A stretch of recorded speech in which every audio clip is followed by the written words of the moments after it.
నమస్తే. శ్రీ గురుభ్యో నమః. ఆపదామపహర్తారాం దాతారాం సర్వసంపదాం లోకాభిరామం శ్రీరామం భూయో భూయో నమామి. శ్రీమాత శ్రీ మహారాజ్ఞి శ్రీమత్ సింహాసనేశ్వరి చిదగ్నికుండ సంభూత దేవకార్య సముద్యత ఉజ్జిత్వాను సహస్రాభ చతుర్బాహు సమన్విత రాగస్వరూపాషాఢ్య తల్లి శ్రీమాత శ్రీమాత్రే నమః. ప్రతి మాసం చెప్పుకున్నట్టుగా జూలై మాసానికి మరి గోచార స్థితిగతులు ఎలా ఉన్నాయి, ఆ గోచారంలో ఉన్నటువంటి ఈ గ్రహాల స్థితిని బట్టి యుతిని బట్టి మనకి ఒక్కొక్క రాశి వారికి అంటే ద్వాదశ రాశుల వారికి ఏ రకంగా ఉంటుంది అన్నది చూద్దాం. దానికి గాను అసలు మనం ఈ జూలై మాసాన్ని కనుక తీసుకున్నట్టయితే జూలై 1 నుండి 14 వరకు మనకు నిజ జ్యేష్ఠ మాసం నడుస్తుంది. ఎందుకంటే ఈసారి అధిక జ్యేష్ఠ మాసం వచ్చింది కాబట్టి ఇక్కడ మనకు నిజ జ్యేష్ఠ మాసంలో మనకు కనిపిస్తాం. ఆ తర్వాతి కాలం అంతా కూడా ఆషాఢ మాసం వస్తుంది. సో మనకి జూలై ఇటు నిజ జ్యేష్ఠ మాసం అటు ఆషాఢ మాసం రెండు కలిసి ఉండటం అనేటువంటిది కనిపిస్తుంది. దీంతో మనకు మారుతున్నటువంటి కాలగతులు కూడా మారుతాయి. ముఖ్యంగా అయనం కూడా మారేటువంటి పరిస్థితి మనం ఈ మాసంలో చూస్తాం. అంటే ఉత్తరాయణ కాలం నుండి దక్షిణాయన కాలంలోకి మళ్ళీ మనకు సూర్యుడు ప్రవేశించేటువంటి సమయం ఇందులో కనిపిస్తుంది. మరి ఇలా ఉన్నప్పుడు ఈ మాసానికి గాను గ్రహాలు ఎలా ఉన్నాయి అని కనుక మనం చూసినట్టయితే కుంభరాశిలో రాహు ఉన్నాడు, అలాగే మీనంలో శని, ఇవి దీర్ఘకాలికంగా ఉంటున్నటువంటివి. అలాగే మేషంలో కుజుడు ఉన్నాడు, దాదాపు 15 తర్వాత వృషభంలోకి మారుతున్నటువంటి పరిస్థితి. ఇక మిథునంలో బుధుడు రవి, అలాగే మరి కర్కాటకంలో గురు శుక్రులు. ఈ గురు శుక్రులు ఇద్దరు ఉన్నటువంటి దాంట్లో నుండి మరి 15 తర్వాత శుక్రుడు మళ్ళీ సింహరాశిలో కలవడం అనేటువంటి జరుగుతుంది. సింహంలో కేతువు ఉంటాడు. ఈ రకంగా మనం ఒక రకంగా చూసినట్టయితే కుంభం నుండి కేతు వరకు, కుంభం నుండి దాదాపు సింహం వరకు రాహు కేతుల మధ్యలో ఉంది. దీన్ని మనము కాలసర్ప దోషం కింద కూడా గమనిస్తూ ఉంటాం. ఈ కాలసర్ప దోషం అంటే ఎప్పుడైతే అన్ని గ్రహాలు కూడా అంటే అన్నీ కూడా రాహు కేతువుల మధ్యలో మిగతావన్నీ ఉన్నప్పుడు తప్పనిసరిగా ఈ సమయంలో పుట్టిన పిల్లలందరికీ కూడా రాహు కేతువుల మధ్యలో ఉంటారు కాబట్టి మనకి సర్పదోషం అనేటువంటిది ఒకటి ఏర్పడుతుంది అన్నటువంటిది అందరికీ తెలిసినటువంటి విషయం. ఇక ఇప్పుడు మరి ఈ మాసానికి ఫలితాలు ఎలా ఉన్నాయో చూద్దాం. దీనికి అంటే మనం ఒక ద్వాదశ మాసాలకు కనుక చూసే ముందు ఒక మాట చెప్పుకోవాలి. ఎందుకు అంటే అసలు ప్రతి మాసంలో నిజంగా మా గతి మారుతుందా, మా స్థితి మారుతుందా అనేవాళ్ళు అనేకం కనిపిస్తూ ఉంటారు. నిజంగా గతి స్థితి మారుతుందా అంటే ఇది దేని మీద ఆధారపడుతుంది అంటే గ్రహాల యొక్క గతులను బట్టి, గ్రహాల యొక్క యుతిని బట్టి, గ్రహాల యొక్క స్థితిని బట్టి, దృష్టిలను బట్టి మార్పు అనేది అయితే ఉంటుంది. అయినా ఇవి ఎంతవరకు ఉన్నా ఈ కోటాను కోట్ల ప్రజల్లో కొంతవరకే ఈ పర్సంటేజ్ కనబడుతూ మిగతాది, ఎందుకంటే మనం చెప్పిన తర్వాత మీరు అన్నట్టుగా కొంత కనిపిస్తుంది కానీ ఇంకా అంతా అయితే కనిపించట్లేదు అంటుంటారు. అంతా కనిపించాలి అంటే తప్పనిసరిగా చేయవలసినటువంటి పని ఏంటి అంటే తప్పనిసరిగా మీ జన్మజాతకాన్ని మీకు వీలైన చోట వీలైన వాడితో చూయించుకోవడం అనేది మంచిది. జన్మజాతకంలో ఉన్నటువంటి వాటికి అనుగుణంగా ఇప్పుడు మనము ఈ మారుతున్నటువంటి గ్రహాలకి ఎలా ఉంటుంది, ఇది సర్వసాధారణంగా అందరికీ కలిపి చెప్పేటువంటి గ్రహస్థితి. కాబట్టి గ్రహస్థితి మారినప్పుడు మన యొక్క జాతకం ఎలా ఉంటుంది అన్నది ద్వాదశ రాశులకు మనం చెప్పుకుంటూ వస్తుంటాం. ఆ విధంగా ఇప్పుడు ఒక్కొక్క రాశికి మనం తెలుసుకుందాం. మీనరాశి వారికి గ్రహస్థితి కనుక చూస్తే లగ్నంలో శని ఉన్నాడు, ద్వితీయంలో కుజుడు ఉన్నాడు, చతుర్థంలో బుధరావులు ఉన్నారు, పంచమంలో గురు శుక్రులు ఉన్నారు, ఇక షష్టమంలో కేతు ఉన్నాడు, వ్యయభావంలో రాహు ఉన్నాడు. ఇలా ఉన్నప్పుడు ఎలా ఉంటుంది అంటే అన్నింటికి మించి వీళ్ళకి సంతాన విషయంలో మాత్రం చాలా అద్భుతంగా ఉంటుంది అని చెప్పొచ్చు. ఎందుకంటే పంచమంలో గురు శుక్రులు ఉన్నారు, రెండు కూడా శుభ గ్రహాలు, ఇది బాగుంటుంది. అట్లాగే మనకి లగ్నంలో శని ఉన్నాడు.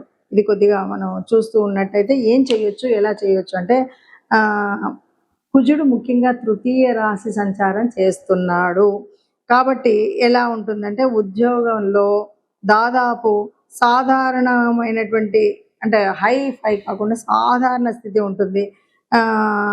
కుటుంబంలో మాత్రం మంచి సహాయ సహకారాలు ఉంటాయి. మానసికంగా ఉత్సాహం ఉంటుంది. అట్లాగే ఆ మానసికంగా ఉత్సాహం ఉండడం వల్ల చాలా వరకు కొన్ని చేర్పులు మార్పులు చేసుకోగలుగుతాం, ఆనందంగా ఉండగలుగుతాం. అలాగే వ్యాపారంలో మంచి రొటేషన్ అయితే ఏర్పడుతుంది. పెడుతూ ఉంటాం, వస్తూ ఉంటుంది అంటారు కదా, అలాగా పెట్టుబడులు పెట్టడం, లాభాలు రావడం అనేటువంటిది ఉంటుంది. మధ్యమ లాభాలు, అలా అంటే హైఫై ఎక్కడికో వెళ్ళిపోతామని కాదు, కానీ దాదాపుగా మధ్యమ లాభాలు ఉంటాయి. విద్యార్థులకు, నిరుద్యోగులకు మంచి అంటే ఉద్యోగం వచ్చేటువంటి ఆశాజనకంగా ఉండేటువంటిదే కనిపిస్తుంది.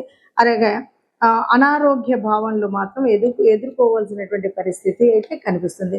కాబట్టి ఆరోగ్యాన్ని మనం సరిగ్గా ఉంచుకోవాలంటే కొన్ని ఆహార నియమాలు కానీ, నిద్ర వ్యవస్థలో కానీ కాస్త లేదు యోగా, వాకింగ్ లాంటివి కానీ ఇవి చేసుకున్నట్టయితే ఆరోగ్య విషయంలో బాగుంటుంది. అందువల్ల మనకు పెద్దగా ఇబ్బందులు ఏమీ లేవు. కొంచెం గ్రహాల అననుకూలతను సమన్వయం చేసుకోవడం, పట్టుదల, నిష్ట, అనుకున్న పని చేయడం కోసం సంకల్ప బలం ఉన్నట్టయితే చక్కగా ఉంటుంది అని చెప్పచ్చు. ఇప్పటి వరకు మీరు ఈ గ్రహస్థితిని చూశారు కాబట్టి, ఈ గ్రహస్థితి మరి ఇలా ఉన్నప్పుడు ఎవరం కూడా కష్టాలను ఆశించాం, ఎవరు కూడా కష్టాలు ఇష్టపడం. అయినా గ్రహస్థితి ఇలా ఉంది. ఎప్పటి నుండో అనుభవిస్తున్న కష్టాలు ఉన్నాయి, నష్టాలు ఉన్నాయి. అందరికీ ఆశాజనకంగా ఉండే విధంగా ఉండాలన్నదే ఉంది. కాబట్టి మనకు తప్పనిసరిగా కావాల్సినటువంటిది దైవానుకూలం, అలాగే గ్రహాల యొక్క అనుకూలత కావాలి. మనం ఏమన్నా గ్రహాల సంచారాన్ని బట్టి ఉంటుంది, కానీ మనకు అనుకూలించే విధంగా ఉండాలి అంటే మనం పుట్టినరోజు తెచ్చుకున్న ప్రారంభాన్ని బట్టే ఉంటుంది. పుట్టినప్పుడు మనం తెచ్చుకున్నటువంటి ప్రారంభం వల్ల కొన్ని యోగించేవి, కొన్ని యోగించేవి ఉంటాయి.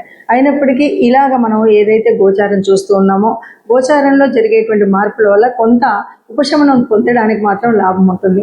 ముఖ్యంగా చెప్పేది ఏంటంటే, ఈ మాసంలో అవునన్నా కాదన్నా మరి గురువు యొక్క మార్పు అనేది మనం చూసినటువంటిది.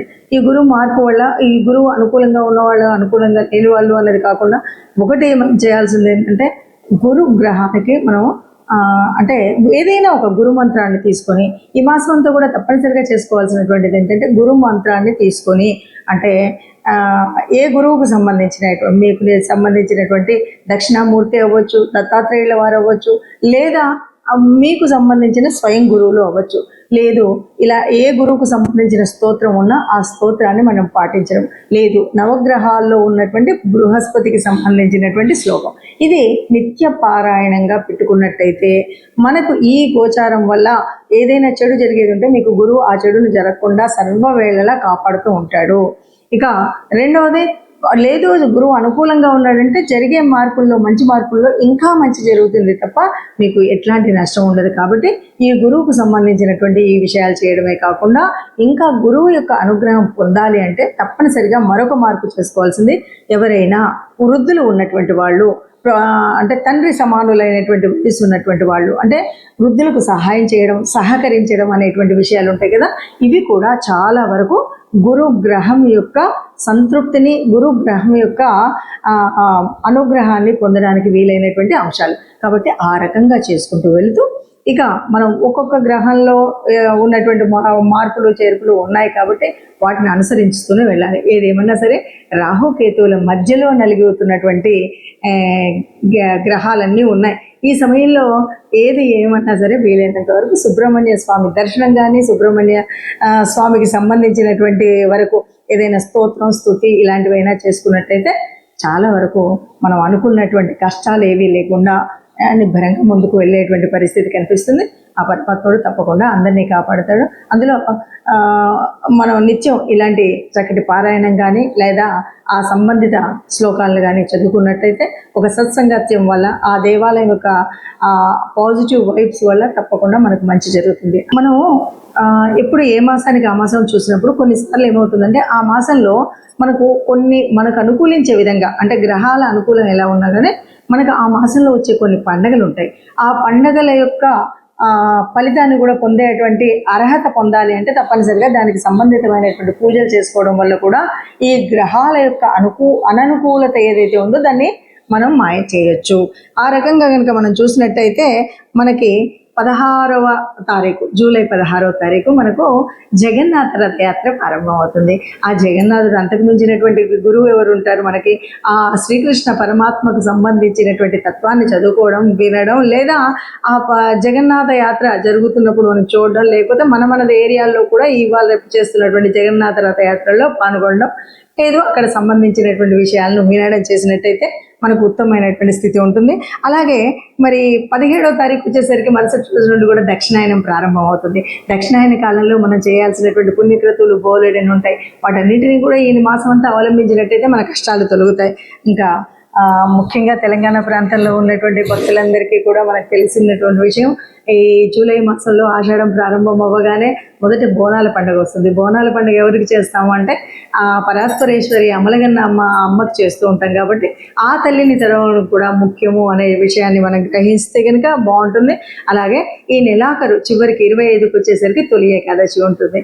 తొలి ఏకాదశి వచ్చింది అనగానే ఆ సర్వజగన్నాథుడైనటువంటి రక్షకుడైనటువంటి ఎవరైతే ఈ మనకు తెలుసు త్రిమూర్తులలో ఎవరైనా సరే బ్రహ్మ సృష్టిస్తే మరి విష్ణువు ఎప్పటికప్పుడు రక్షిస్తూ ఉంటాడు.